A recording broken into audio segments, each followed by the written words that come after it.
Il existe des systèmes absolument incroyables que la police, les agents secrets ou même les enquêteurs emploient et qui sont absolument incroyables. Notamment certains logiciels que j'ai découverts par hasard en regardant des choses et j'ai un petit peu fouillé à droite à gauche. Et donc le sujet est hyper passionnant, vous allez découvrir justement des systèmes comme ça qui permettent de faire des choses absolument démentielles. Et quand je suis tombé là-dessus, je me suis dit il fallait que je vous en parle. Je ne suis pas agent secret, je suis chômeur à plein temps, vous êtes chez Toonie. Et dans cette vidéo, je vais donc vous faire découvrir certains de ces systèmes très poussés que la police utilise pour résoudre des enquêtes absolument hallucinantes.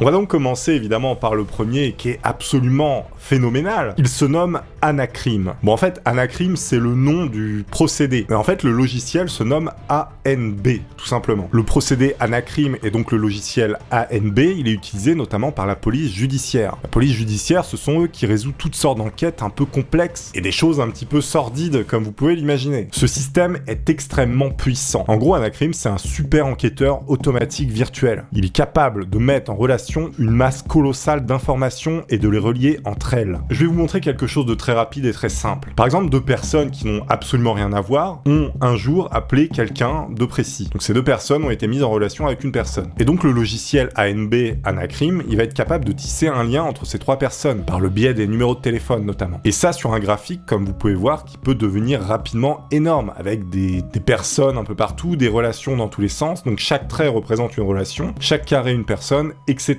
Anacrime, c'est une base de données absolument énorme, avec des tonnes d'informations qui vont être recoupées de manière automatique. On va prendre un exemple. Admettons, un couteau est retrouvé, mais pas d'empreinte, rien dessus. Dans le cadre d'une enquête, on va donc entrer les informations dans Anacrime. Tout ce qui concerne ce couteau. Le magasin où il a été acheté, le numéro de téléphone de ce magasin, pourquoi pas les distributeurs de billets qui sont autour de ce magasin, qui ont pu enregistrer des données. Donc toutes ces infos, on les met dans Anacrime. On va ensuite entrer les données de diverses personnes en relation avec cette enquête, numéro de téléphone, géolocalisation, quand est-ce qu'elles ont retiré de l'argent et où, etc. Et donc c'est à ce moment-là que le logiciel il va être capable de brasser toutes ces données absolument phénoménales et il peut nous sortir par exemple que le 01-02-2003, Monsieur X a utilisé sa carte de crédit dans ce magasin où normalement ce couteau est vendu. Et ça par exemple 3 semaines avant les faits. Donc admettons Anacrime est arrivé à ce résultat, les enquêteurs vont aller visionner les caméras de surveillance du magasin à cette date et à l'heure précise et vont constater que le bonhomme, Monsieur X, a bien acheté le fameux couteau à cet endroit. Et donc il y a de fortes chances qu'il ait des petits problèmes après. Voilà, là c'est un exemple un peu simpliste. Mais quand vous avez des milliers de données, parfois vieilles de 30 ans, un cerveau humain est incapable de traiter tout ça et peut passer à côté de certaines choses. Et bien justement, Anacrime ne loupe rien. Du moins il faut avoir entré les bonnes données. Je vais vous parler d'un autre système qui est un peu flippant, vous allez voir, c'est hyper intéressant. C'est un logiciel expérimental qui a été testé en France, mais pour le moment, il a visiblement été abandonné. En fait, ce logiciel, il s'appelle Predvol. Prédiction vol, en quelque sorte. En gros, il permet de prédire quand et où un vol ou autre a des chances de se produire. Et donc d'envoyer la police à un endroit avant même qu'il y ait eu un problème. Vous voyez? C'est vraiment de la prédiction, hein. On est sur le Madame Irma de la police, les gars. Comme ça, on pourrait croire que c'est un peu bidon, mais en fait, ça marche plutôt bien. Les tests ont duré 1 an et demi avec plus de 80% de taux de réussite. En gros, vous avez une carte comme celle-là, où quand la couleur devient rouge, c'est à ce moment-là qu'il y a des probabilités élevées qu'il se passe quelque chose à cet endroit et bientôt. Les couleurs, en fait, elles symbolisent le niveau de degré de dangerosité de ce qui va se produire. Donc ça va du bleu au moins pire, au rouge vif, où là, c'est vraiment le bordel. Ça peut cibler une ville entière, un arrondissement, un quartier ou même une simple rue. Donc autant vous dire que c'est quand même très précis. En gros, ils ont inséré dans ce logiciel toutes les données concernant des milliers et des milliers de vols déjà produits, avec les endroits, les heures, le degré de gravité, et le logiciel se base sur ça pour estimer une probabilité que ça se repasse à un temps et un endroit précis. Faut savoir que IBM a également développé ce système, et que ce système de prédiction est utilisé notamment à Manchester et Chicago. D'ailleurs, le système de IBM se nomme Predpol, Prediction Police en gros. Apparemment, ils ont récupéré un algorithme issu de la prédiction de séisme qu'un chercheur avait développé. Ils l'ont modifié, fait évoluer, puis breveté. Et tout ça pour prédire les crimes. Parce qu'à la base, le truc était fait pour prédire les séismes qui arrivaient. C'est-à-dire l'algorithme était fait pour ça. Donc il y a des chercheurs qui sont arrivés, ils ont pris ce truc-là, ils ont modifié, ils l'ont breveté évidemment parce que ça coûte de l'argent, IBM c'est une entreprise privée, et puis maintenant ce truc-là est capable, dans certaines villes aux États-Unis, en Angleterre, de prédire des crimes à l'avance. Et ça marche très bien. Sauf que je crois que l'État français ne veut pas trop le faire parce qu'il faudrait vendre des données à une société privée qui sont très sensibles. Et il me semble que c'est pour ça que la France veut pas faire une collaboration avec IBM. Le test qui avait été fait avec un logiciel qui était développé par un chercheur français, là c'était vraiment l'État qui gérait le truc, donc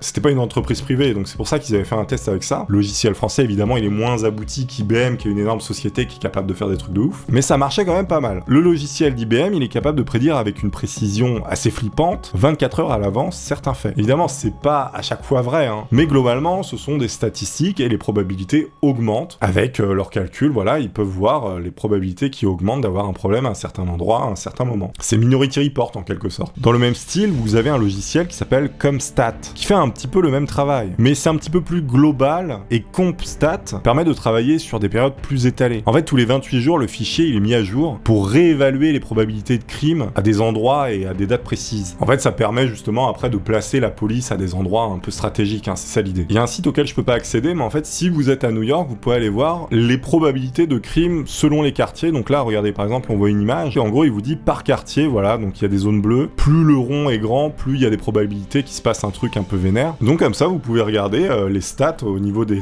crimes prédictifs et éviter éventuellement certains quartiers, hein, si vous n'êtes pas très rassuré. Et ça, apparemment, c'est visible que par la population new-yorkaise. Je trouve ça plutôt hallucinant, et en fait, vous pouvez déjà choisir un quartier si vous voulez l'éviter ou pas, basé sur des probabilités, quoi, c'est énorme. Maintenant, on va parler du système Salvac. C'est également un outil d'analyse. Salvac, lui, il permet de faire le rapprochement entre des affaires qui se ressemblent, des affaires qui sont résolues ou non. L'idée, c'est de comparer des affaires dans le temps et l'espace pour éventuellement trouver un auteur commun. Salvac contient énormément de données comme le mode opératoire, les habitudes, les horaires et les lieux, etc. Et même les propos qu'a tenus l'auteur, notamment quand il s'est fait arrêter dans des affaires résolues. C'est-à-dire que quand on l'a interrogé, on a incorporé dans Salvac tout ce qu'un auteur d'un truc plus ou moins grave a fait, et Salvac est capable après de comparer avec la base de données tout ce qui a été dit. S'il trouve des personnes qui parlent à peu près pareil, etc. Il est donc capable de faire le rapprochement sur la façon dont parle quelqu'un. Sur ce système, en France, il y a quelques dizaines de policiers apparemment qui travaillent tous les jours dessus. Salvac, il va poser 168 questions sur une affaire, des questions très précises. Ensuite, il est capable de recouper tout ça et de faire le lien avec d'autres affaires. Il y a notamment Jacques Rançon, qui a été arrêté grâce à ce système. Autant vous dire que ce mec-là, il a fait des trucs un peu sales. Il y a également le système FAED, ça veut dire fichier automatisé des empreintes digitales. Bon, celui-là, c'est un grand classique, mais c'est toujours bien d'en parler. En gros, c'est comme dans les films, on relève une empreinte dans un endroit, on les insère dans le fichier FAED, l'ordinateur compare automatiquement avec l'immense base de données s'il y a une correspondance. Le système FAED, il a notamment permis d'arrêter un homme qui avait commis des faits très graves à un endroit en France, mais après, en fait, il avait déménagé très loin. Donc pour faire le lien avec ces deux affaires, c'était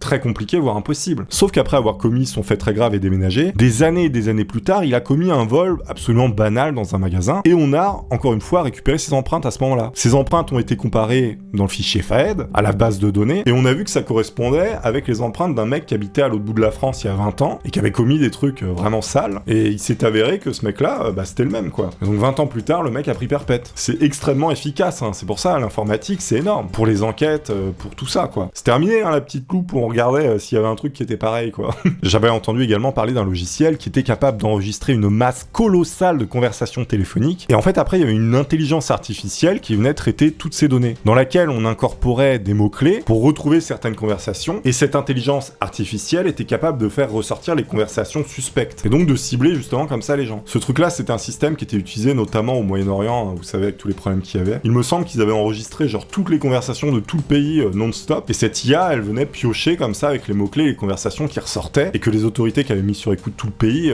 voulaient récolter, quoi. Ils ont justement réussi comme ça à cibler certaines personnes qui voulaient rattraper. Moi, je pense que le truc de prédiction, c'est vraiment un truc qui va se démocratiser, surtout avec l'intelligence artificielle, ça va se développer encore plus. On va être capable de traiter des masses de données absolument colossales et de manière plus intelligente. Bientôt, vous verrez des flics avant que le cambrioleur soit arrivé, quoi. Et ça, c'est plutôt bien. Sauf si vous êtes un cambrioleur, là, bon, c'est con pour vous, quoi. Je voulais vous parler d'une application, c'est pas sponsorisé, hein. Voilà, on sait que certains pays entiers peuvent être sur écoute, ne serait-ce que les conversations, comme on avait vu avec les discussions Fortnite, où la DGSE recrutait justement des gens pour développer des systèmes qui permettent d'écouter, où il y a des gens qui jouent en réseau, quoi, parce que c'est des canaux qui sont un peu souterrains, et donc ils ont pas trop de mainmise dessus. Je sais pas si vous vous souvenez à une période, on disait ouais, les joueurs Fortnite vont être sur écoute. En fait, c'est vrai, c'est tous les canaux de jeux vidéo, les canaux vocaux, eh bien ils avaient rien pour les écouter. Et donc il y a un logiciel en fait qui permet de discuter, qui est crypté, qui s'appelle Telegram. C'est pas du tout sponsor, hein, le truc est gratuit, voilà, moi je l'utilise même pas. Mais en gros, ce truc-là, c'est un Russe qui l'a développé. Le truc est tellement vénère que même la Russie l'a fait interdire en Russie, alors que c'est un Russe qui l'a fait, hein. Et en gros, c'est tellement sécurisé pour discuter, c'est en message écrit, on peut peut-être envoyer des messages vocaux, je sais pas. Il y a plein de pays qui l'ont interdit parce que justement, l'État l'État ne peut plus regarder les messages de tout le monde. Telegram, c'est une application qui est disponible sur les différents stores de téléphone. Évidemment, il y a plein de brigands qui l'utilisent, si je peux employer le terme brigand. Il y a des politiques aussi qui l'utilisent. Vous me direz, certains sont des brigands, mais bon.